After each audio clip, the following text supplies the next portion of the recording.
Hello, Calculus 1 students. Let's go over this sample test for our midterm. Now, we will have different problems on our test. The actual test might be slightly longer or slightly shorter. Please see the test review page in Canvas for more review materials. In particular, we have another sample test that has different questions than this. But this sample test is wonderful practice for us, so let's get started. Number one, we have three limits. In the first one, you notice we want to limit at -3. If we think about evaluating the numerator, we have 1/3 minus 1/3, which is 0.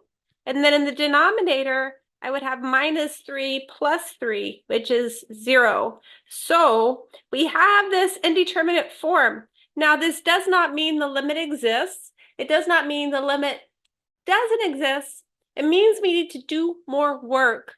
In a question like this, we want to start with the numerator and add these two fractions. So my numerator is 1/3 plus 1/y. Common denominator is 3y. So here I multiply by 3/3. Here I multiply by y/y. We get y plus 3 divided by 3y. Okay, so now we can take this limit as y approaches -3. Well, my numerator is y plus 3 over 3y. And my denominator is y plus 3. If you're wondering how we can simplify this further, this y plus 3 is y plus 3 divided by 1. So fraction divided by fraction, we can invert and multiply. But this would be a limit as y approaches -3 of y plus 3 over 3y times y plus 3. Now you see we're in fantastic shape because this y plus 3 divided by y plus 3 is 1. We have a limit as y approaches -3 of 1 over 3y.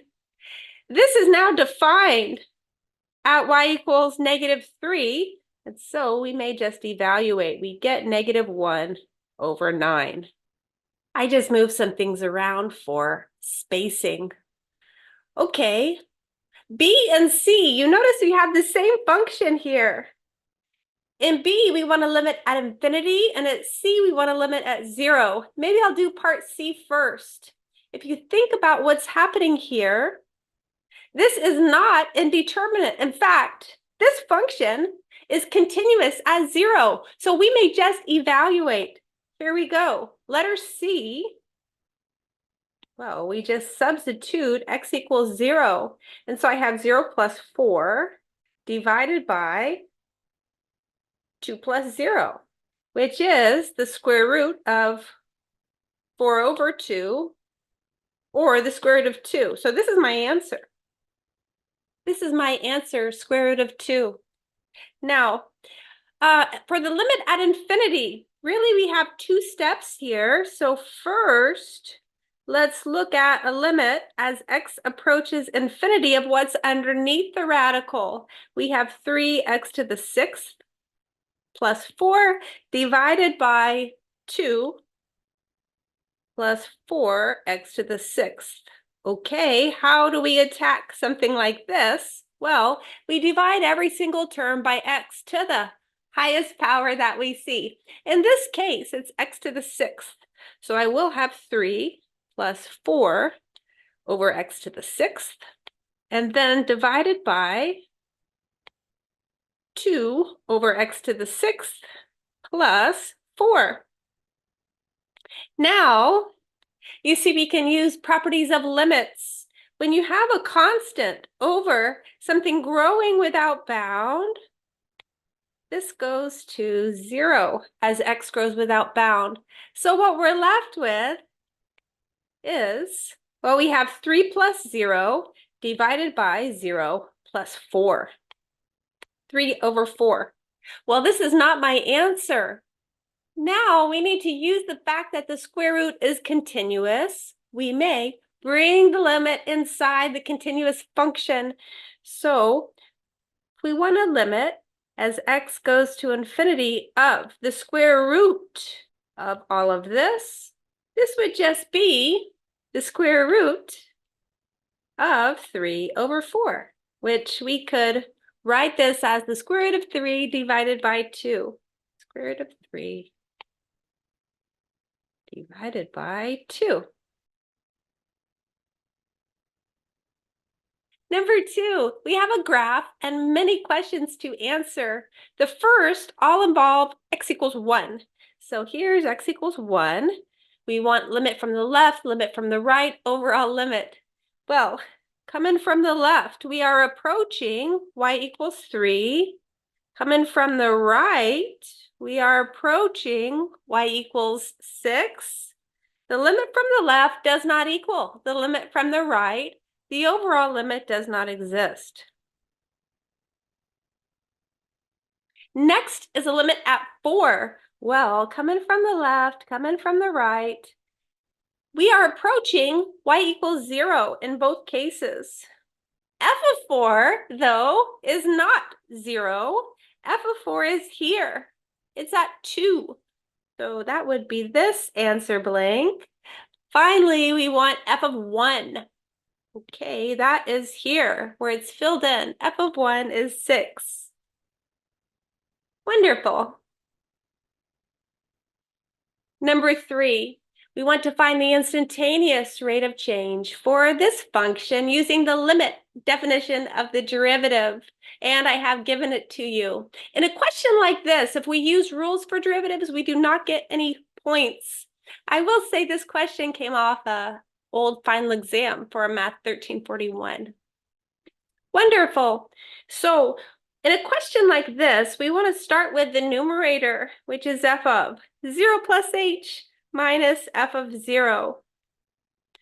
Well, evaluate at h.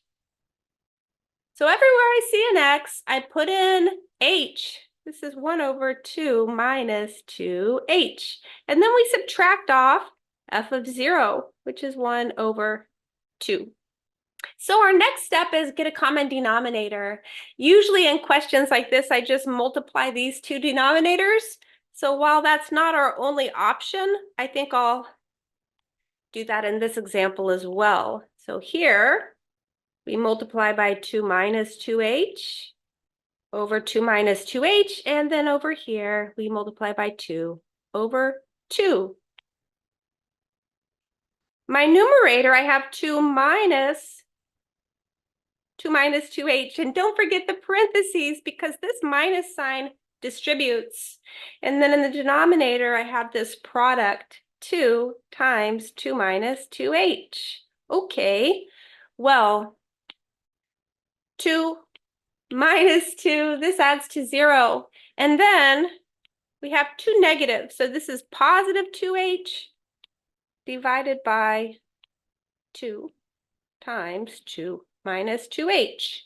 Okay, you notice 2/2 is 1, but I'll take care of that in a future step. The important thing is this is now h times something, so I'm ready to move on.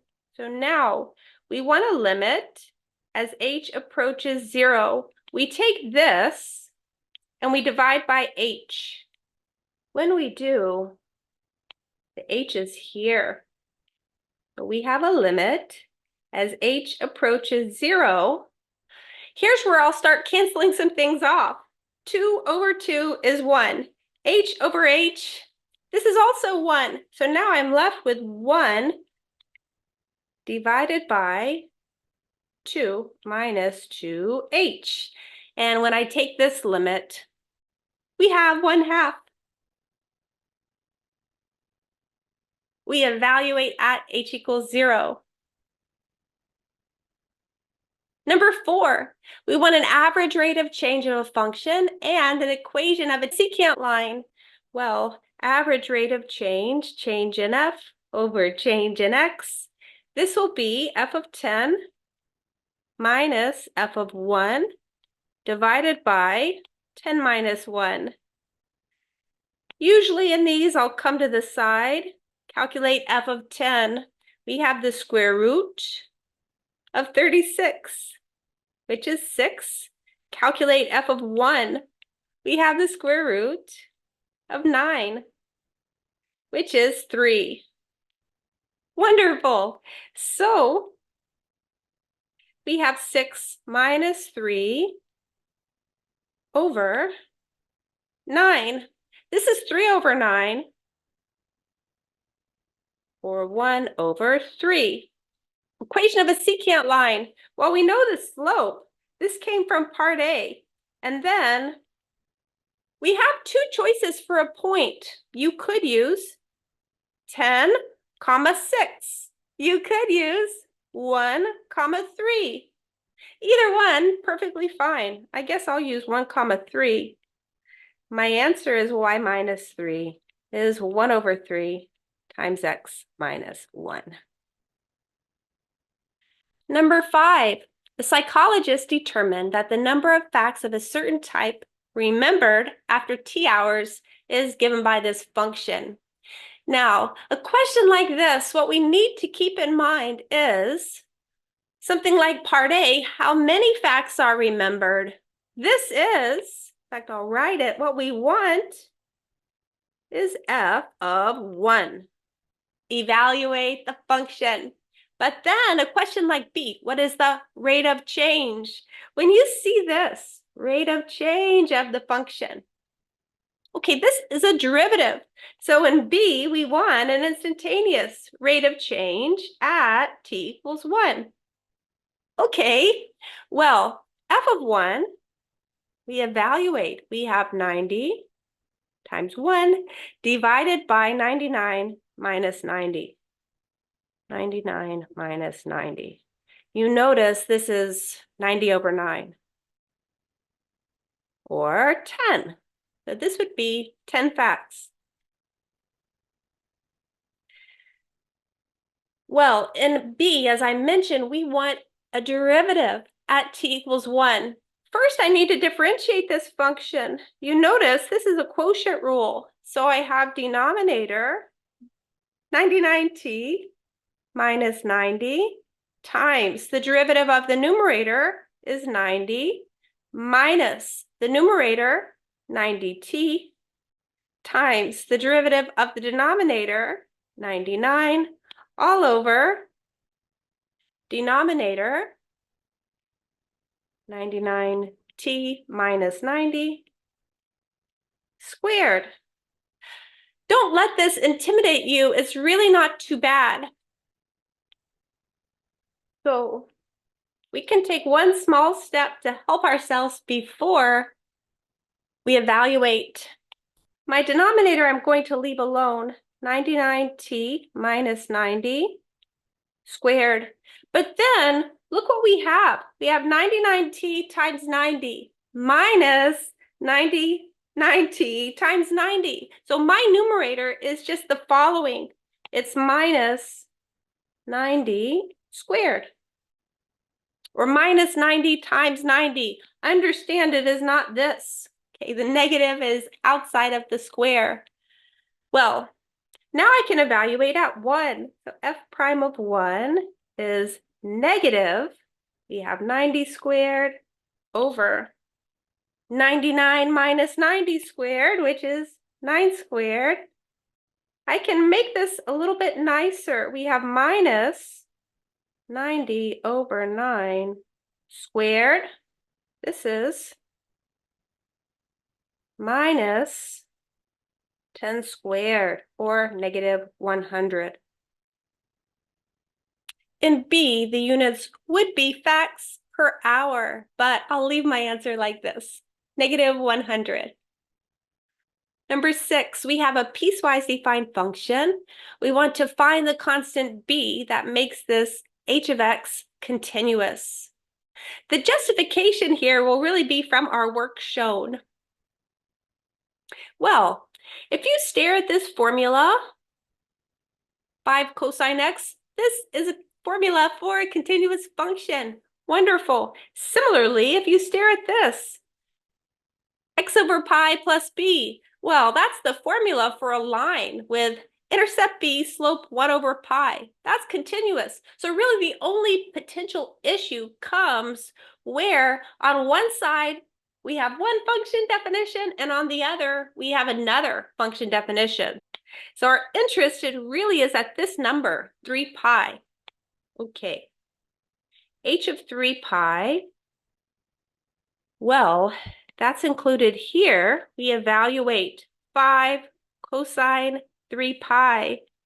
3 pi, okay, 1 pi, 2 pi, 3 pi. It's out here where the cosine is -1. So this is -5.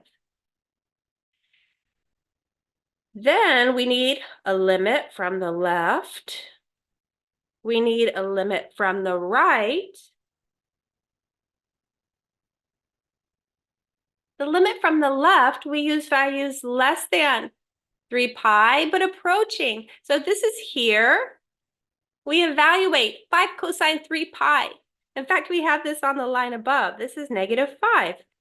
Now, limit from the right, we use values bigger than 3 pi, but approaching. So it is here. We evaluate. This would be 3 pi over pi, 3 pi over pi plus b, which is 3 plus b, 3 plus b. Now, in order for the limit from the left to equal the limit from the right, well, and also equal my function value, we need here that 3 plus b equals -5.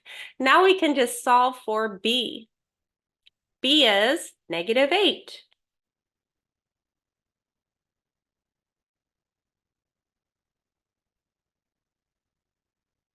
Number 7, this is our rules for derivatives. Differentiate each function, do not simplify. We will have a lot of rules here, and we have to carefully apply them. So, letter A, fundamentally, I see one function times another. This will be product rule. We have first times the derivative of the second. Now, ln, absolute value of y, has derivative 1 over y. Well, so here is 1 over y plus 1. Technically, we have a little chain rule here, but my inside function has derivative 1. Okay, so we have first derivative of the second, and then plus the second times derivative of the first. Here, we have a chain rule. Derivative of the outside, evaluated at the inside, times derivative of the inside function. So here's g prime of y. Next. Okay, when I look at f of x, this part in particular, I want to make that simpler before I start differentiating. I have e to the ln. E to the ln of something is just that something. So here, my function is 2x minus x cubed. And then for this one, I would rewrite this as a power personally. So that way I don't have to do a quotient rule. This is 3. We have cosine pi x to the -1/2 power. Just as a remark, I have not differentiated. This is my function f. Now I take the derivative. So power rule, power rule. Here's where I have a chain rule. So -3 over 2. Put in the entire inside function.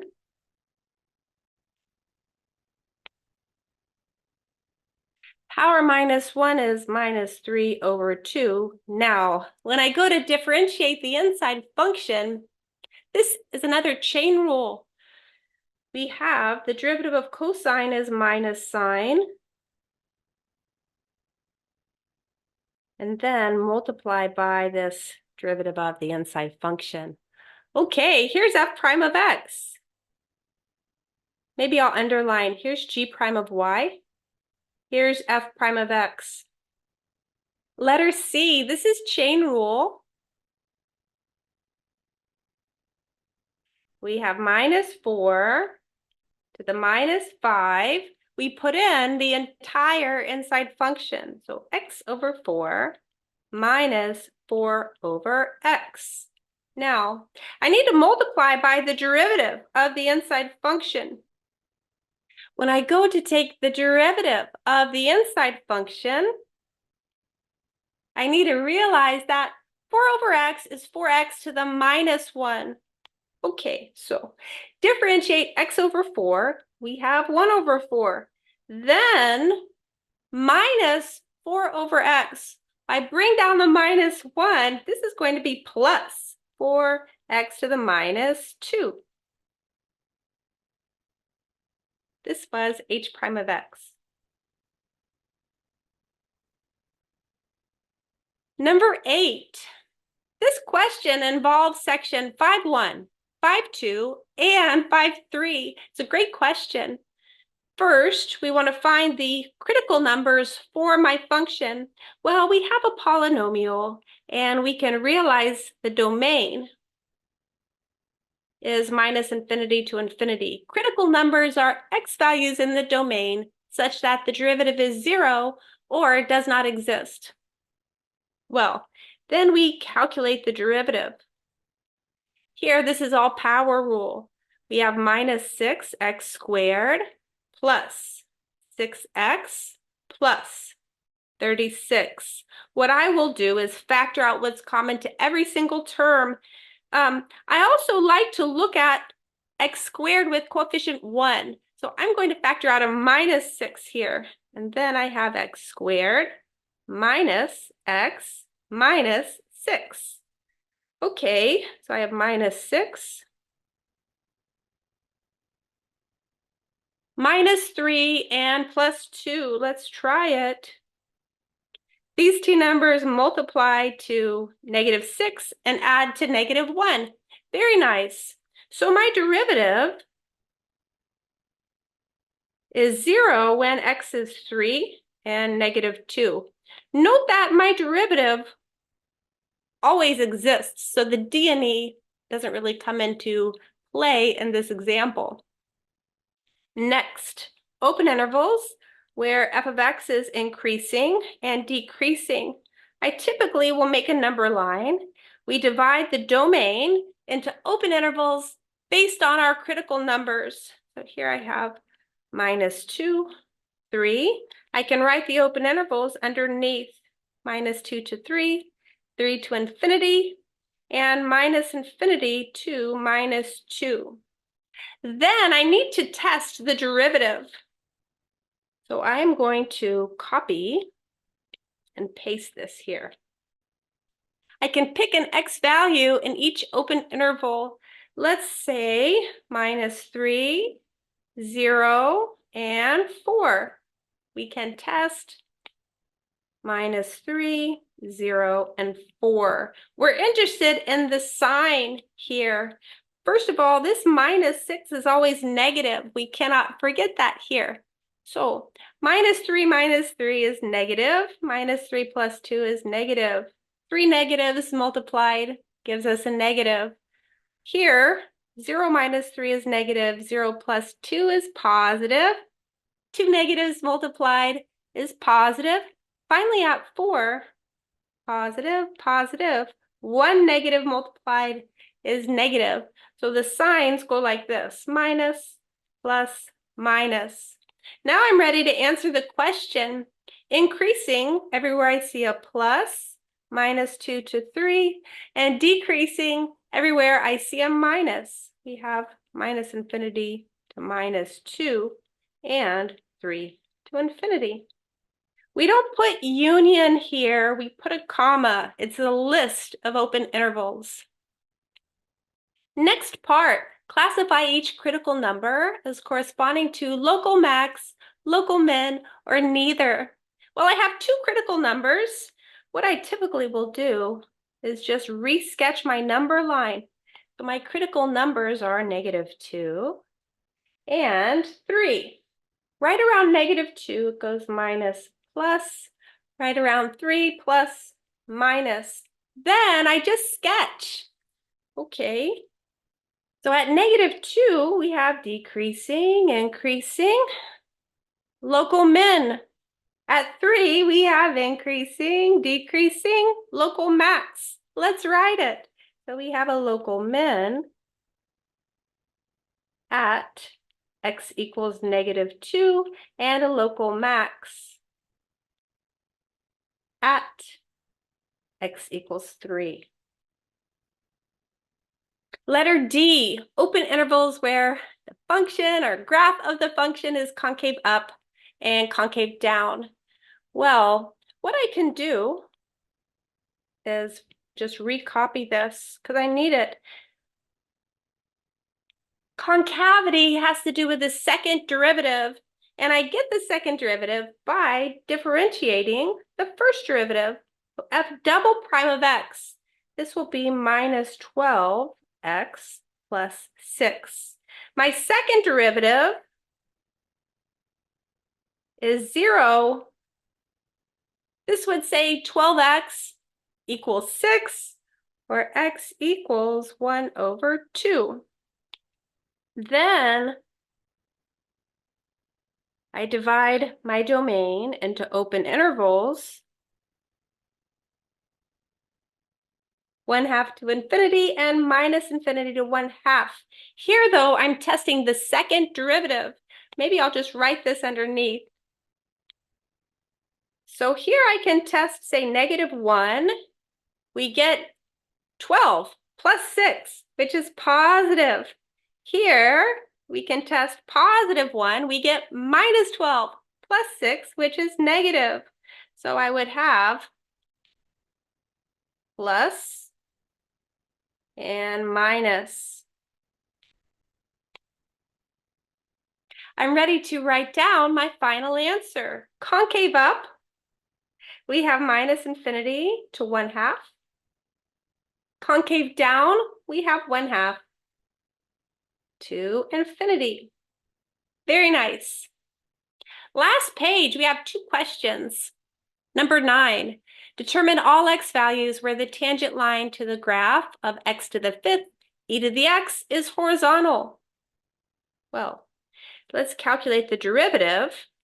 Horizontal tangent line means its slope is 0. So I want to calculate the derivative, set it equal to 0, then solve for x. This is my strategy here. This is a product rule. First times the derivative of the second, plus the second times the derivative of the first. Then we factor out what's common to everything. Well, I have an e to the x, I have an x to the 4th, and then I'm left with x plus 5. So here's my derivative factored. We can set it equal to 0. Well, the product of 3 things equals 0 means one of them must be 0. Now, this first one, e to the x.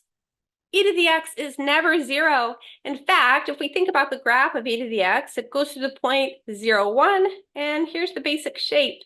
E to the x is always positive, never 0. But then we have really 2 x values. X to the 4th is 0, or x plus 5 equals 0. In this one, we get x equals 0, and the second one, we get x is -5. So this is my answer.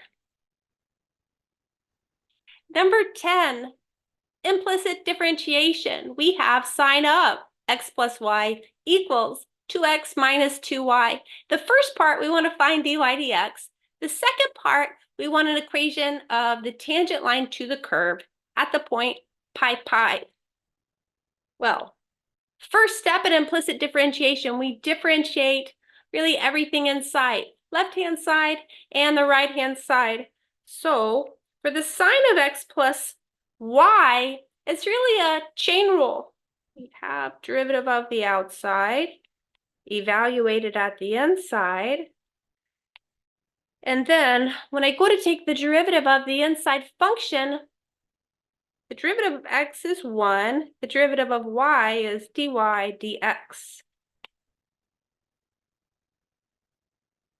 Wonderful. What's our next step? We want to move all the terms with dy dx to one side of the equation and all the terms without to the other. So you'll notice here I have a cosine x plus y times dy dx. And then I have this term, so I can add 2 dy dx. So plus 2 dy dx. This equals 2. Well, over here we have cosine x plus y, so subtract it off. Minus cosine x plus y.